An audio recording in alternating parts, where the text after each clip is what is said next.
Hi guys, Aaron here from Bell FTV. We got asked to do a little bit of an animation intro to some sort of clips that were being used on the Field Sports channel. And it sets a bit of a challenge to try and come up with how to do it. I did a bit of a workaround. It's a bit untidy and it's not the best, but I thought I'd give you a bit of a quick insight onto to how I went about doing it. Let me show you what it is that we came up with. My dear Terry, you're my fantasy hunting buddy, apart from Nanny, of course. Tell one, if I gave you the chance, what would you shoot with? And as you can see, a really quick, simple animation that doesn't take up too much sort of time to do or anything like that. And I came up with something that was quite a quick workflow to try and make the best of it. It's only a bit of fun. I'm not trying to win any awards for animation here. It's just using a still vector Illustrator file and trying to make it move to give it some sort of life, which came out, I think it was okay. It's all a little bit messy in here, so I do apologise. Have a quick look at what I'm doing. What I needed to do was take off Prince Charles's head and turn that into different facial expressions. Now, if you're a proper animator, you will have done this sort of thing quite easily, quite quickly, and you would have probably about 30 to 80 different sort of facial expressions that you would use on a regular basis, especially if something's talking.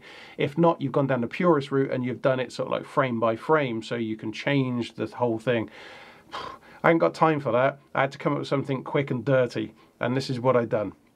I took off his head, I put it into a separate After Effects composition, and I changed in Illustrator, I changed his facial expression. So what I've got is I've got one for ah, I've got one for E, one for O, and one for F. It's always handy to have a mirror, so when you're drawing these sorts of things that you can look at yourself in the mirror and kind of pull silly faces at yourself going F and ah and and E and all that sort of stuff. So you can see, because it's not only just the mouth that moves, it's also the eyes, the eyebrows, and all sorts of bits and bobs. But as I said, this one, quick and dirty. It took me no more than a couple of hours to take the whole Illustrator file apart and to build his head and to change some of the different things into different expressions, as you can see. So R, E, O, and F. So they're the quickest ones. I thought I could get away with just using those. After I've done that and I've made it, and I always make sure that the head stays in the same position, as you can see, the only thing that's changing is going to be the facial expression. Go back into the main composition, and in here, basically what happens is the whole thing comes down, and then his head, all I done was I chopped off his head at that point and blopped on the head rig. Each one of these is a separate file, but I've also only made them one frame long. So you got one frame of each facial expression. The head rig's all set up and I've dropped it into the composition with this, which is this bit here. Then what I've done on that layer is I've gone up to effects and stuck on a expression control and made a slider down the bottom there. And once you do that and you click on it and have a look at your effects controls, you see that there's a slider has appeared. Now I've jiggled about with this one a little bit and I'll show you what I've done. Basically, because I've got 4 facial expressions, I'm going to make the slider between 0 and 4, because it just makes it easier to pick a point. If that slider was 0 and 100, I'd be using about that much and trying to get it so it absolutely sort of just sat in that one position, and that would just be a nightmare. So all I've done was went to the slider itself, went to edit value, and I told it to go from the slider range between 0 to 4. Simple as that. And now I've got the slider control in there. All I needed to do was in the head rig layer, I turned on time remapping, and I've done some, basically I used the hold frame keyframes, which gives you these little square ones. Now essentially what that does, it tells it that to go to this point and then to stay there until another keyframe appears to tell it to go to where else on the timeline. To get those in the right place, I've loaded in my talking parts, which you can see the waveform down there. I got that open by pressing LL, and that'll open up your waveform. And if you hold down the Command key or the Apple key, if you like, and scroll,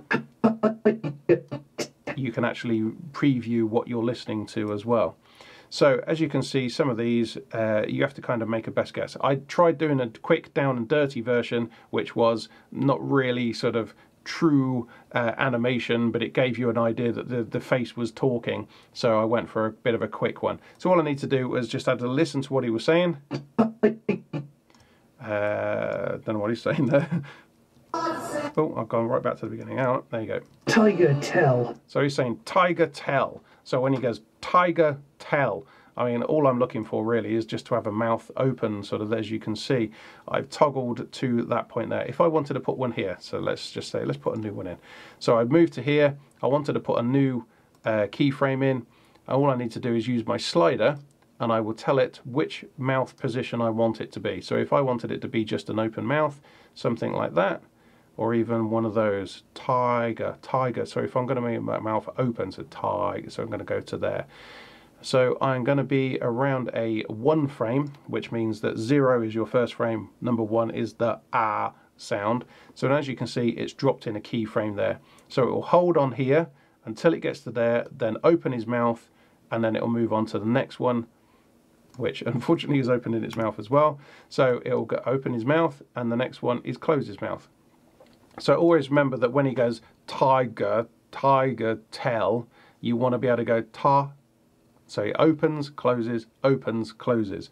So you open there, you close it again, and it opens again, and he goes into a little bit of a smirky thing there.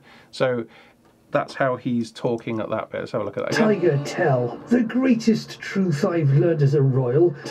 So as you can see, it's a bit time consuming, but what isn't? If you were going to animate that frame by frame, it would be a killer. It's a quick down and dirty method to do it. It's probably not the best. It's probably a real hack, to be honest. But when you're given basically an afternoon to come up with not only the concept, the principle of how to do it, the mechanics, and actually to animate 15 different sentences that he's got to say, these methods sometimes work, especially when it's just for a quick sort of fun thing to do. So remember, that's what you got to do. Cut your cloth. You've got to come up with these sort of ideas, and that's how to use a silly head rig when using an Adobe Illustrator file within After Effects. I have just upgraded this very afternoon to the Creative Cloud stuff, so I'm still trying to get my head around exactly what this new After Effects can do for me. It's looking great. It's really cool. It seems to pick up everything that I've done before, and I know there's a load of it. I can't wait to get in and actually have a play with some of the stuff, but we'll see how it goes. So don't forget, subscribe to us, and we'll be doing more of these sorts of things. This is my first attempt at trying to do an on-screen demonstration, so please be kind with me, and I will hopefully try and show you a few more interesting bits and bobs that we've done as well. So I hope to see you next time. Take it easy.